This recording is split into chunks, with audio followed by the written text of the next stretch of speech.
Hey, welcome back to another episode of the Bookfest Club. I'm your co-host, Jew. And I'm your co-host, Jay. And ladies and gentlemen, today we have a special guest. We got to give her the intro, Jay. Absolutely. Do your thing. Ladies and gentlemen, today we do not just have anybody sitting in the chair right here in front of you. In front of us, in front of all of this, right? We have a USA Today best-selling author, an educator, a life coach, and one of the most prolific voices in contemporary Black romance. Let's be clear.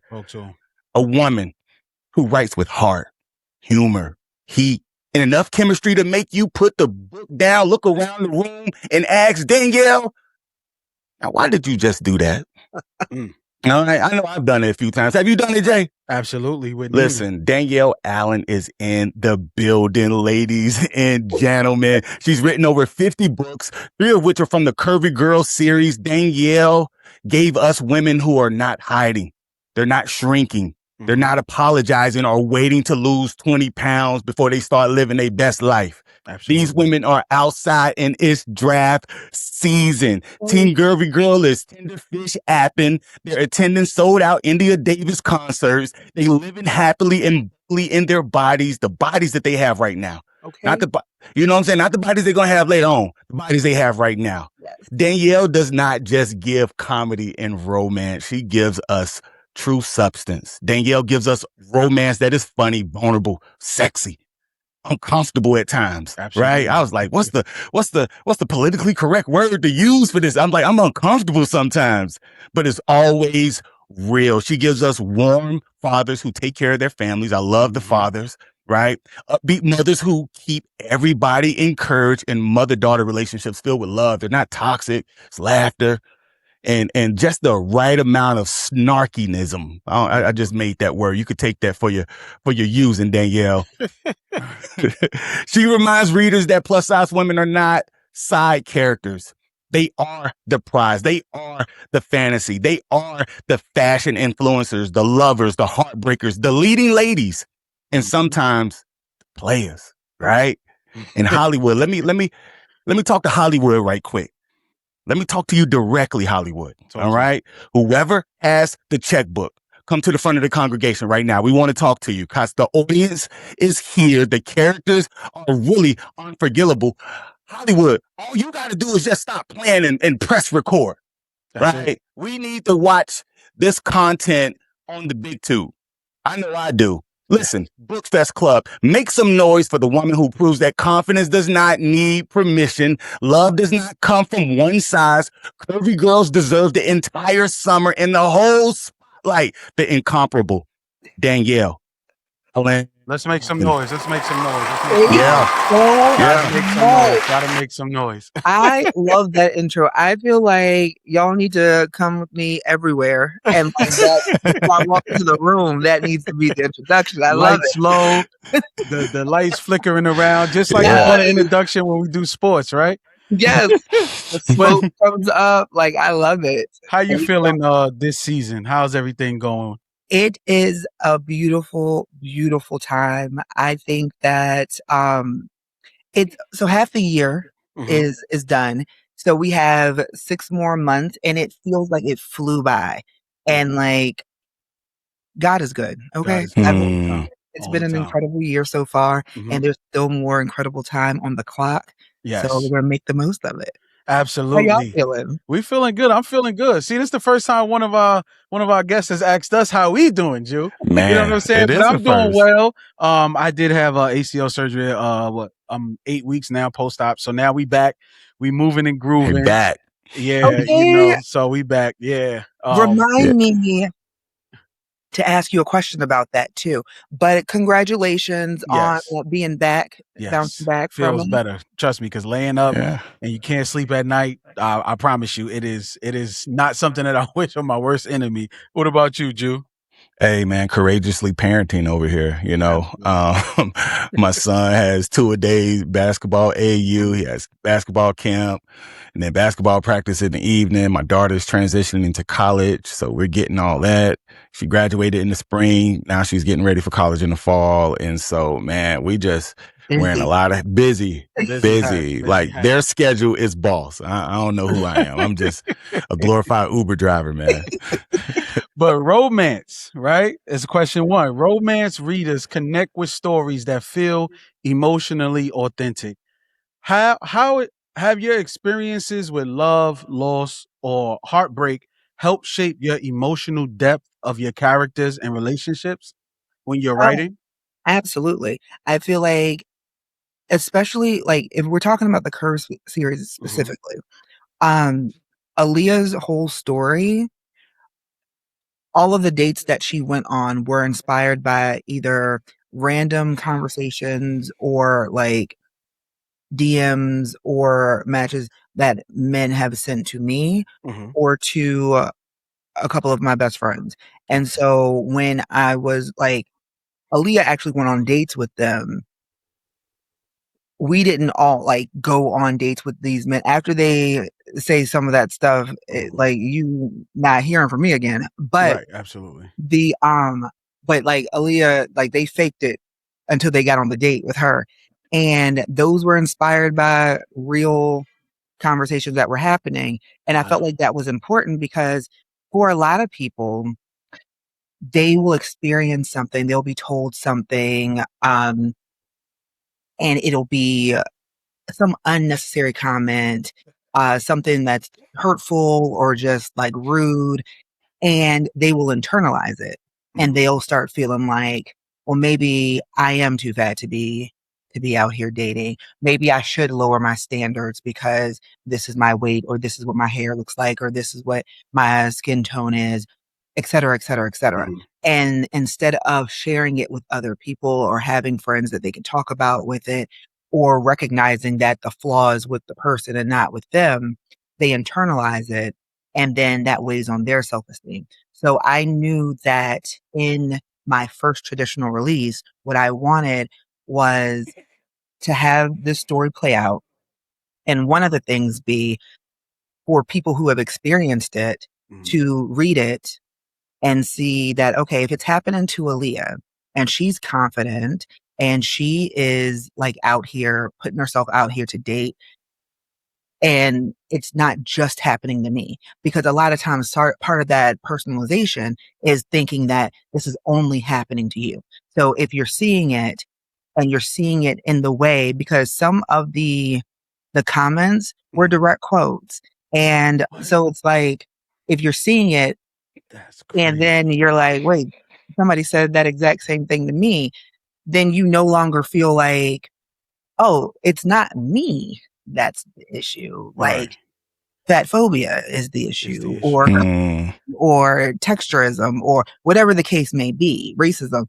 So, like, there are so many different things that I feel like made me want to put the real life experiences In in the the book. stories because I feel like it's so important for people to feel like they're not alone Mhm. and to feel seen and to know that you can be confident and someone's still going to, can I curse? Yeah, of course. Go ahead. Someone's still going to talk shit if that's what they are already planning to do. Mhm. That is what, unfortunately, we live in a society where fat phobia is still so prevalent and it's still acceptable. Mhm. Wow. Is the first thing that people like resort to as soon as you are not interested. The amount of times where in my life where it would be a man asking me for my number and me saying no, and it'd be like, oh, I fat anyway. I was fat when you asked me for my number. Exactly. Okay. And you still, so like that's not that wasn't the problem then, and it's not a No problem problem now. now. But because people make it seem, and not just the people pursuing, but like society makes it seem like fatness is the worst thing you can be. So it's weaponized so Mhm. that you would feel bad about that.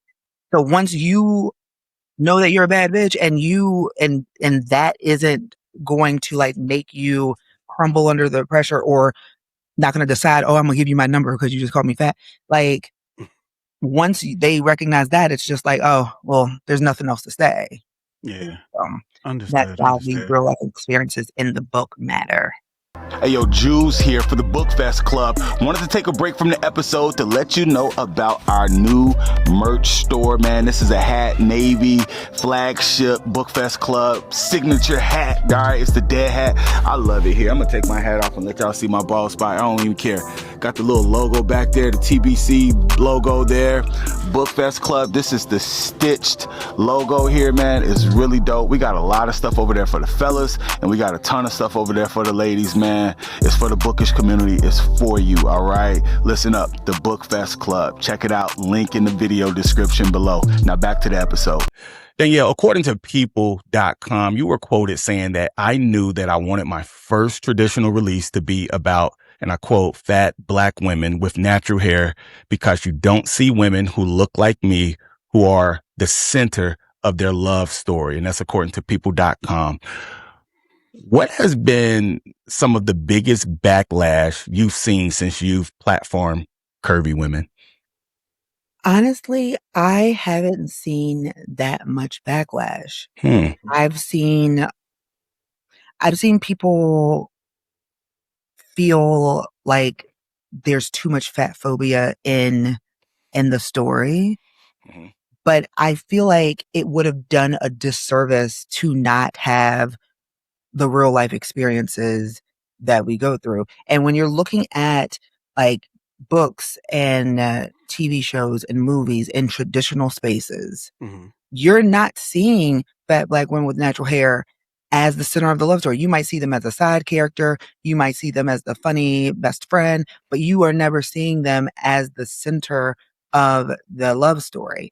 But in real life, like, I'm the main character of my life. Come on now. And so I'm at the center of all the stories, right, including my life story. And so I think that there is this narrative that if you continue to push certain people to the periphery, then they are never thinking like, oh, I deserve to be the main character. I deserve to be center stage. And so I knew that was what I wanted to do because I had been doing it with my indie releases anyway, but I knew that my first traditional release, that was going to be the same thing.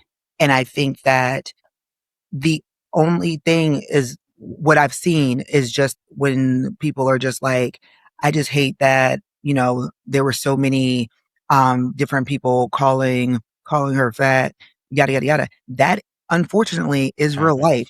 If you look at social media, if you see a man that happens to be slim or just slimmer than her, and she is a fat woman, and particularly a fat black woman, but like a fat woman in general, and then you look at the comments, there are all types of comments about like, oh, it must be tax season, or she got a man and I'm still in my phone dry.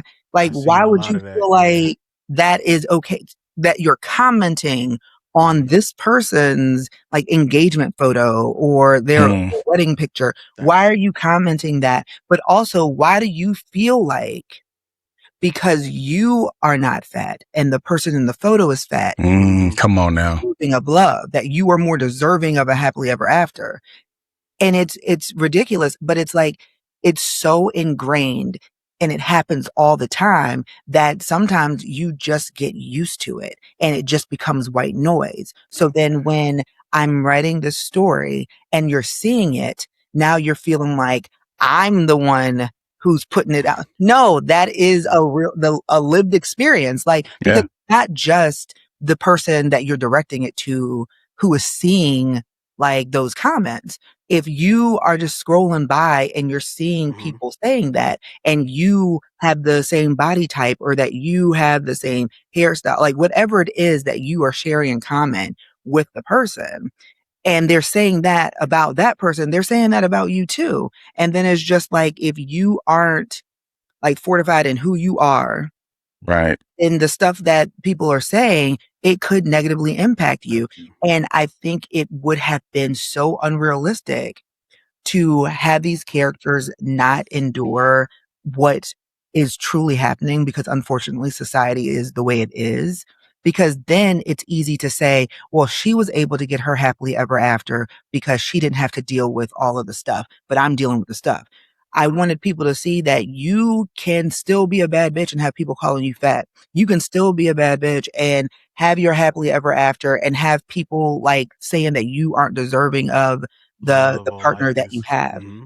These things are still happening to the characters while they are still having successful careers, finding their one true love, and living happy, full lives. And so the only backlash that like I've experienced that I've seen, because I really don't even look up.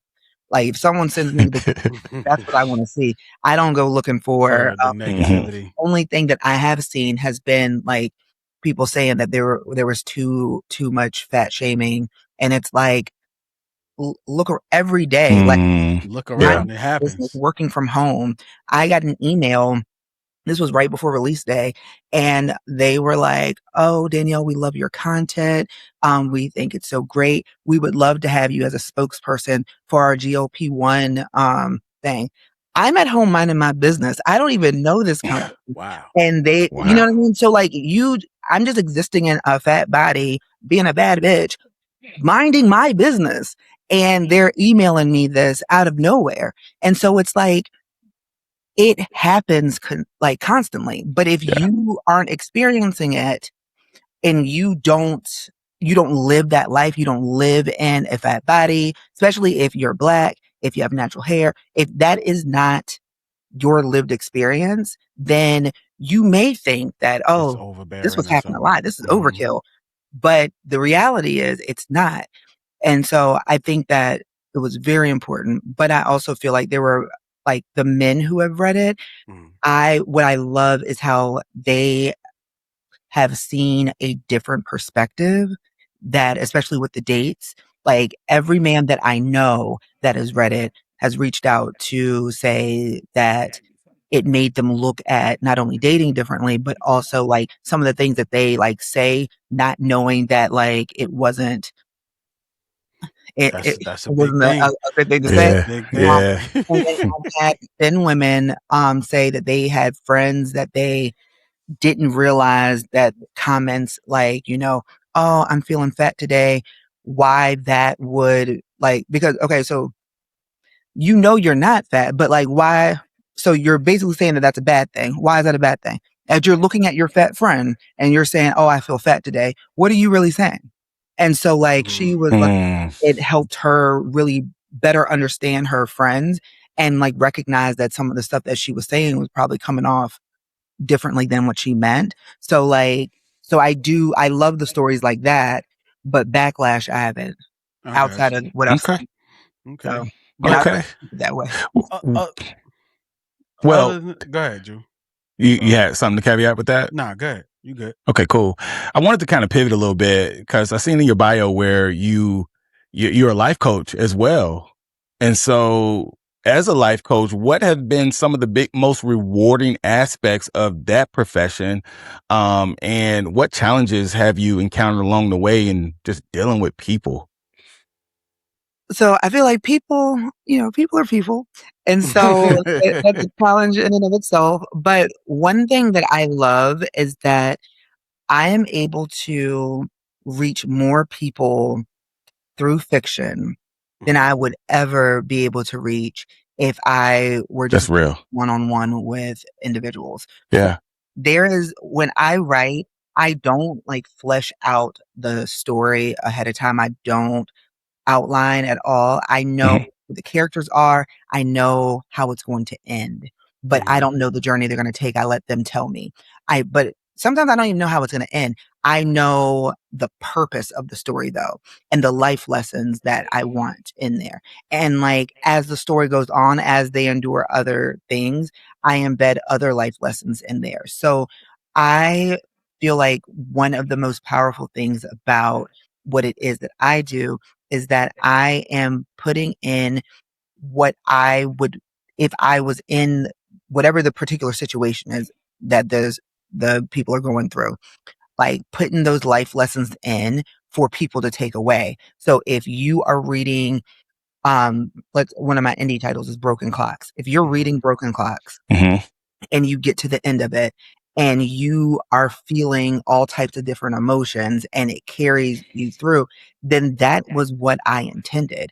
I want people to take the life lessons with them throughout.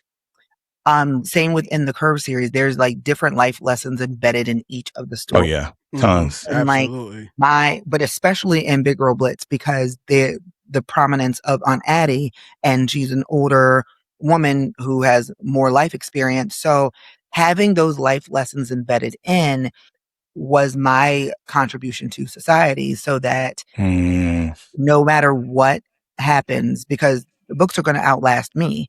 So like the things that people are able to take and like apply to their lives, and like if people are able to live more confidently, if people are able to love themselves more, because nobody is a bigger hater than someone who hates themselves. People Wow. who are not happy Powerful. with themselves are going to be the main ones making those rude comments, talking shit about you preaching now. people. Come on now. Mhm. You talking. Well, to be able to instill that love Mhm. into people, it I feel like does better for society, because if everyone is feeling the love and they're loving themselves, then they are moving differently with how they treat themselves, how they treat other people, and Mhm. just navigating the world differently. When people know who they are and they take time to seek out the things that they enjoy, they live That part. lives. If you're living a happier life, Right. then you aren't trying to ruin other people's, because you are worried about keeping the happiness in your Yes. own life. And so making sure that the life lessons that are in there could benefit, because people will receive the information the way they receive it when they are supposed Mhm. to read it.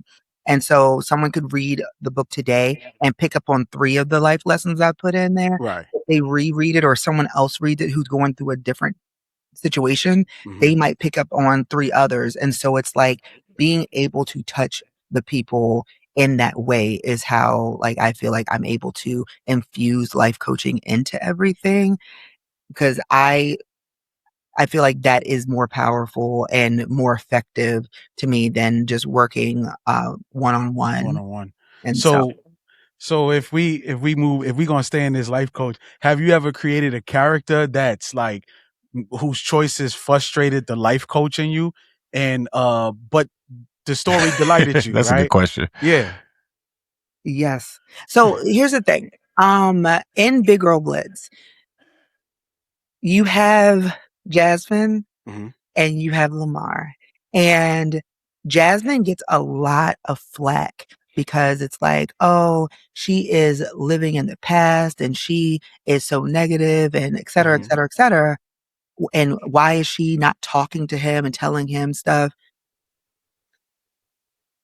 And people aren't giving grace to the fact that she is going through the most difficult time in her In her life. life, right. She is going through, and sometimes when we're going through that difficult time, we aren't accessing the uh, the best parts of ourselves. Selves. We retreat.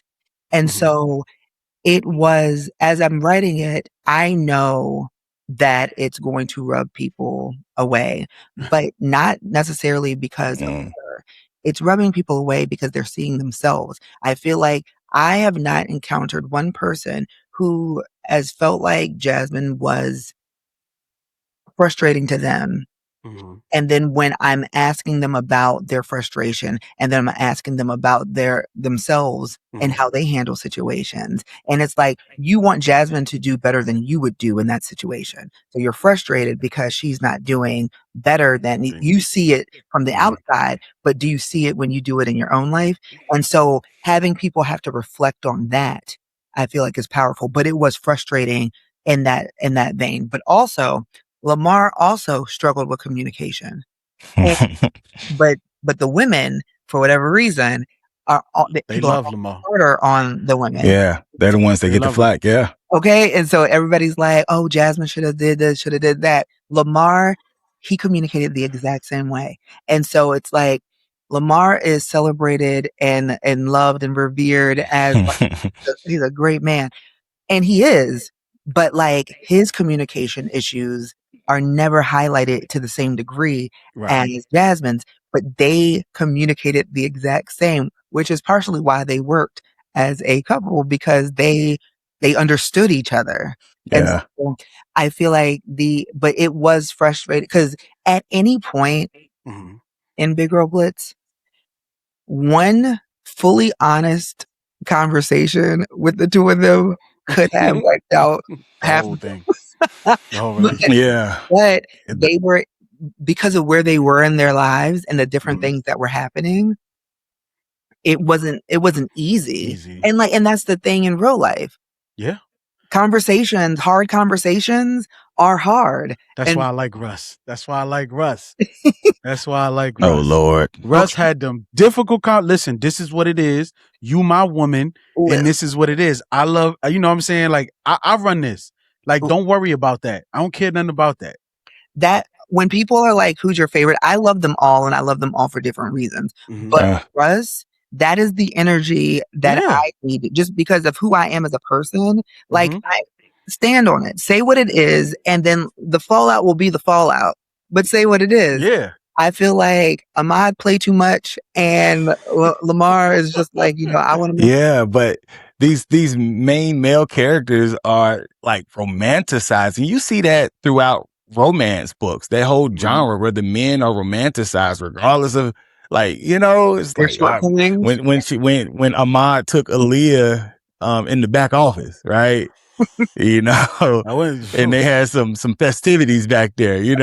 It's and like, left my man. but what you on, man? Like, let's talk. So I was glad that Aaliyah walked away from that particular moment, kind of upset, So Yeah. And yeah, there were people who were mad that she was mad. And it's like, you watched me this whole time. Mhm. yeah, And when it became actual competition, now you Now want it's a problem. yeah. but And like, you haven't communicated anything. You playing mystery man. You wearing your okay, wedding band. You don't halfway want to talk. She has to No pull everything communication. out of you every time they talk. Yeah, yes. that was getting on my nerves. I was just like, why are they romanticizing this guy? Aaliyah did frustrate me though, And man. so Like, he still paid for the food after she had her little showdown in the back area. I'm not what was paying she for that.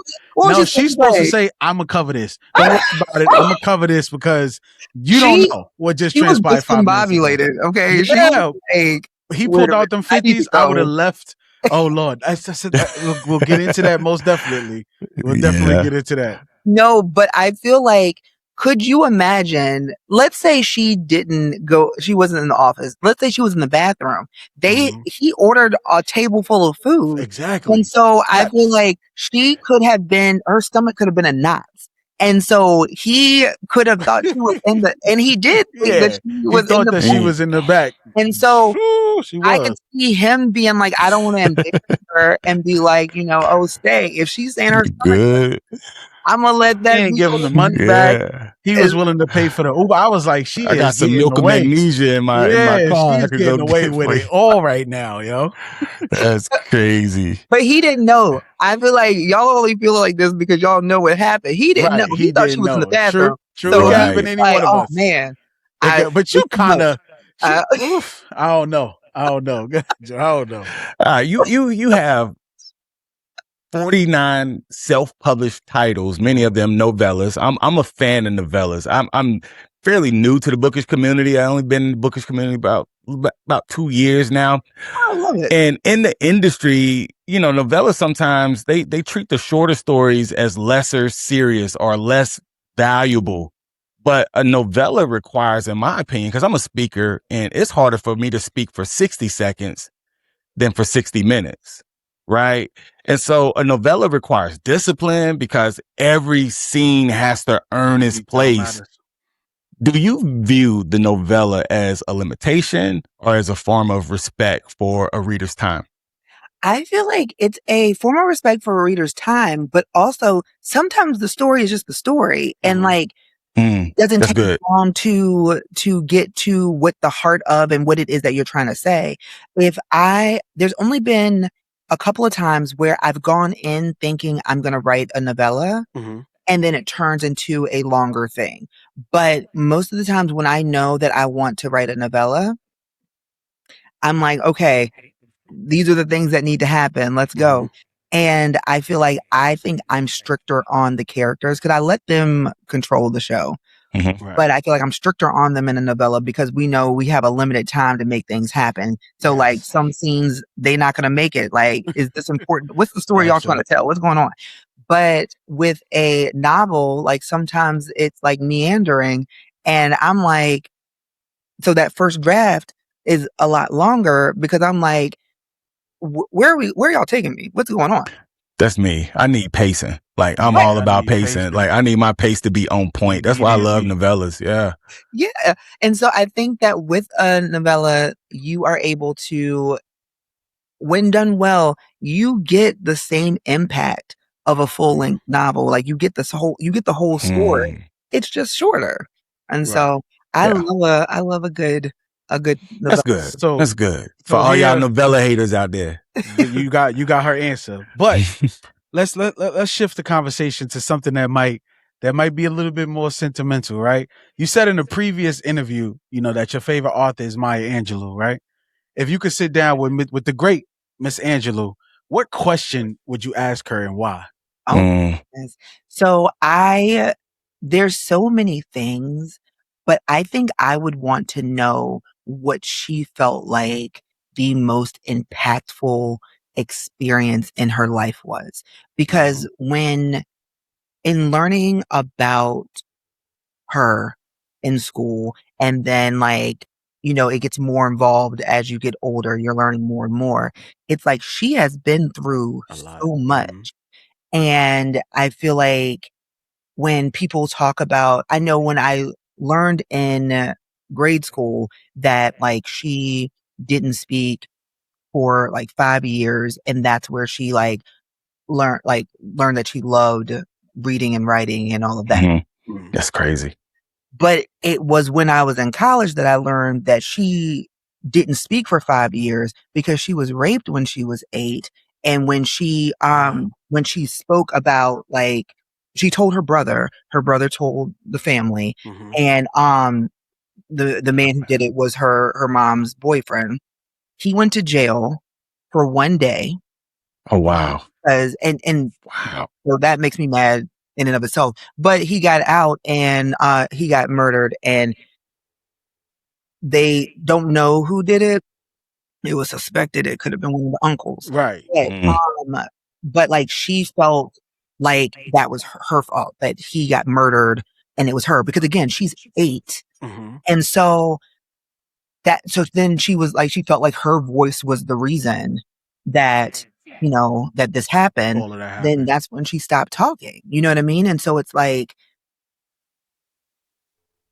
I didn't know that when I learned that she Yeah, didn't me neither. speak for I'm five learning that for years. the first I time. thought that she just like didn't speak for Didn't 5 want to talk. Right. So I feel like between that and then like she was married, I know, to like a white man for like some years, and then she like was influential and like, like she did so So That many man much. so things. much. She Good night. danced A staple professionally, in our like community. it was so many things that she did, and I would just want to know like Mhm. what was it that for her was the most impactful experience of her life. Right. Okay. Okay. Yeah. I'm sorry about that. Yeah. So I want to get into this Curvy Girl series. You sat down with Maya Angelou, you had some conversations with her, and you asking her about the most impactful part of her life. Who from the Curvy Girl series would you like to sit down and just give a talking to? A stern talking to. Now, okay, so it depends. So I Okay. feel like if I'm in Mhm. Uh-huh. Curvy Girl Summer, I'm going immediately to Uncle Al's house and I'm Ah, talking to him Facts. thank immediately. you. Thank you. I feel like he was terrible. He was a terrible, but he also, because there were so many people who messaged me, emailed me, and Mhm. Mhm. person that Uncle Al was my dad. Uncle Al, my Mm. my mom, my Uncle Al. So when people are like, oh, like she had this family member who like that's so unrealistic. For a lot of people, that is what their reality, what they were living with. But when I was writing, and I knew that, but like for me, when I was writing it, Uncle Al wasn't just that family member that had something to say. Uncle Al was also how society treats fat women. Like when you look at, did y'all ever watch The King of Queens? Yes, Yes, of course. So absolutely. Leah Remini was very small. Then she had a baby. She brought life into the world. I forgot his name, but Doug. Doug. I don't. I forgot his Kevin, last name. Kevin Yeah, James Kevin is his James real character. name. Kevin James like has been fat the whole time. Leah Remini was very petite, had a baby, came back. And I remember being at the grocery store with like either my mom or my grandma or something and seeing these headlines about how she should have waited until she lost the baby weight to come back and all of these negative things about this woman. And I just remember standing there because I've been fat my whole life. So I remember standing there looking at that and being like, wait, what? Because she just had a baby and they're treating her like that. And again, was he not big the whole He was time? big the Like, whole entire time what's going on? since I've known him. It just wild to me. So like, I feel like Uncle Al is a representation of how society treats fat women. Absolutely. Like, so while he also represents like those people who have that family member who is like hateful, he is also how society is. But I would definitely give him a talking to. And I would. I'm so glad you said Uncle Al. Okay, because he's the problem. Yes, he was. Problem. And plus size player, I would probably have to have some words with. I can't think of her name. I want to say it was Jacqueline, but it was one of the models. She kind of went at her. Where she went at her and that look, she had that moment of hate where she was kind of questioning Nina, like, "Yo, did you really get the job off that?" She's like, she kind of showed her true character when it all came out. Because Tasia was fine with it. The only problem, Jonah, he only had a problem because he was like, "Yo, I was like hitting on you, right? And you had me looking crazy while he looking, and I don't want him thinking like." You know, you done shut me down already, but don't have boss man thinking I'm going crazy. You know, so everybody had their own reasons. You know what I mean? So, but Jonah was justified. I feel like because if I was actively flirting with a man, right, and the person that you're in the relationship with is right over there, and you never tell me, right, and now I'm looking like. What you making me look crazy? And this is my boss. Right. The boss has got like he could literally ruin my modeling career and you didn't even put me on the game. That was his only argument. He wasn't mad because he had got shut down. But Nina did, she ticked me off, Miss Allen. And I'm gonna give you the scene that she ticked me off in. Tell me. She left Drew, right? She kissed Drew. Right, okay. You know where I'm going Drew with it. Kissed her. Drew kissed her. Well, they kissed each other, right? After she let him go, she used him, and then 20 minutes later, maybe 15, old boy comes out the bathroom. Kissed Russ at the same time, and it's like, yo, you just kissed this guy, and then you kissed this guy, then you shut my man Drew down. My heart was broken because I think I've probably been a Drew now. You know what I'm saying? Okay. So now I'm like, wow. In Nina's defense, I'm listening. He kissed her.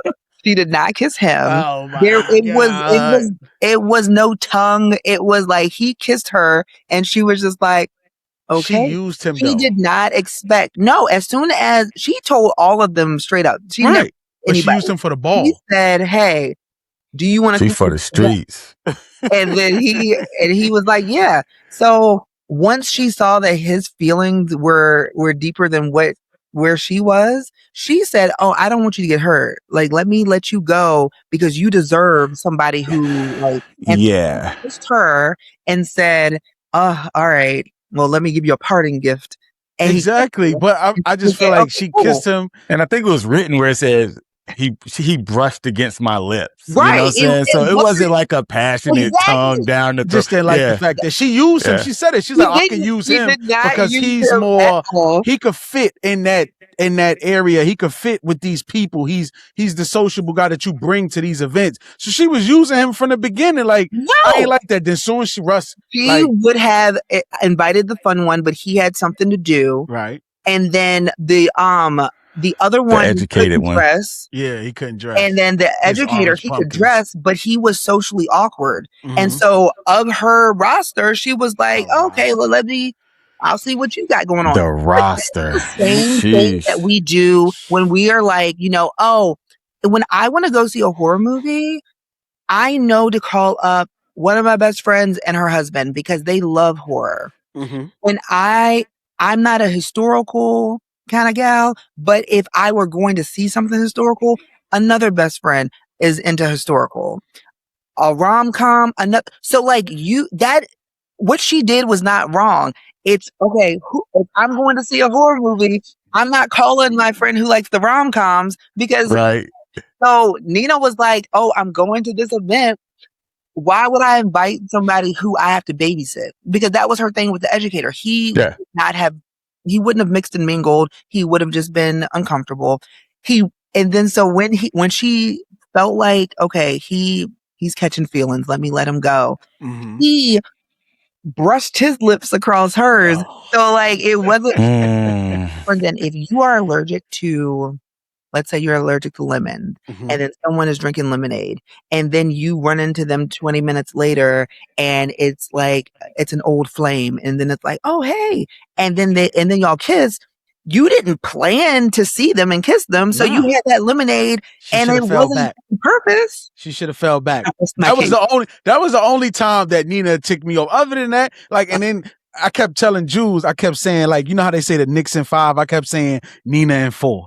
Like that was my mantra throughout the Nina whole in thing. 4. Nina in 4. Nina in 4. I feel like as a man, like processing this book, I felt the way that Nina had a roster. But here's the thing. Men have rosters. Men have rosters. We definitely Men got rosters. have clubs. Like, you know, like for real, a whole bench as well as the starting 5. And so, but I feel like when the women has the roster in their hand and they're waving it, men get butthurt. Exactly. For real. Why was that? Yeah, I ain't got. We want to be the main character. No, Exactly. shout out to James. What? Shout out to James. Nina, you want to cheat. If you want to cheat, I'm here. So it is for every roster, there's a James. James was different. James stuck to the script. He said, "No, Nina, you always cheat anyway." You know what I'm saying? So, but if you want to cheat, just call me up. Love that about James. He wasn't worried about none of that. You know what I'm saying? He out there in these streets just like Nina. We outside, Nina. So he was, I think, like I said, we haven't gotten to Big Girl Blitz yet. That's the one that we're going to be reviewing pretty soon. Mm-hmm. But we hear a lot of things about Jazz, and we've seen Jazz throughout all of them. Nina, Jazz, and Aaliyah. Mm-hmm. Ahmad ticked me off because I knew something was up with him, but I liked that is a romance. I'm a rom-com guy, right? Mm-hmm. Both of these books are romantic comedies to me. Like, I really want to see this in a movie like this. When I was listening to it, it was like I was listening to a movie. I was picturing and setting the scenes for everything. Like Nina looking outside and Whistling knocking out her door and Jonah on the elevator and Russ like, I can't come out right now. I hope she see me. She trying to get, and I can picture the cameras and the music playing, and I see just Issa Rae, visualize. I see Regina Hall. I see all of these folk up there. I visualize it. So when I'm listening to it, I'm like, yo, this really, it really came across in the Audible. We got to give some love to Wesley Saban. She is a monster. Her man voice and it just brought everything together. She need to play Jacqueline. For real. Or Tasia. Wesley Saban, her craft needs to be studied. Yeah, it needs to be studied. You wrote it, right? And she bought the book for Audible. She made it read. It sounded like a movie. So shout out to y'all because y'all did an amazing job with these two characters. Absolutely. Hey, Miss Allen, what's next for Miss Allen? Well, when you get to Big Girl Blitz, you will find that Jasmine's favorite football team are the Maryland Monarchs. And so what's next is a series that is completely different than the Curve series.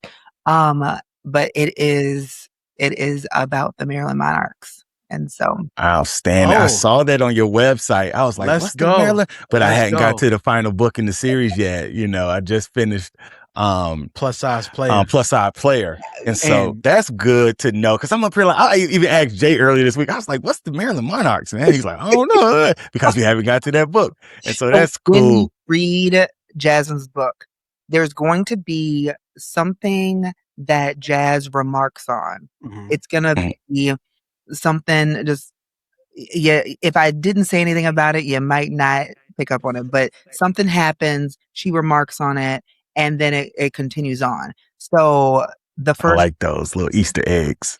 But is related to that thing that she remarked on. okay, and before we get out of here, I definitely one of the things that I want to ask you, what was going through your mind when they were going? This part sat with me the whole time. The conversation piece about Nina, Jazz, and Aaliyah in the text messages, right? She said, touchdown. She said, oh, he's going to score. And they were going back and forth. And I just thought that, like, what was going through your mind when and then she said something else and she was like, wrong sport. She's like, but you get the drift. I think that text thread sat with me. Like, once I got there, I was like, I got to ask her. Like, even if I DM her, I gotta ask her, like, what was going through your mind, like when you processing, you're writing a book, but now you have to write the text messages in the actual phone. Genius.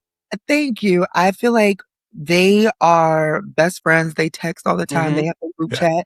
And I just think about how some of them are more familiar with football than others. Right. Jazz is the only one who's hardcore. And so when you trying to keep the joke going They and was then going. it's like, you're ruining it because like that don't even fit what's going on. So like what I love about them so much is that they are a representation of like my group chat and like the best friends that I have. There's Okay. 5 of us in total and we are always cutting up. And so when something happens and everybody's joking, Mhm. it's so funny.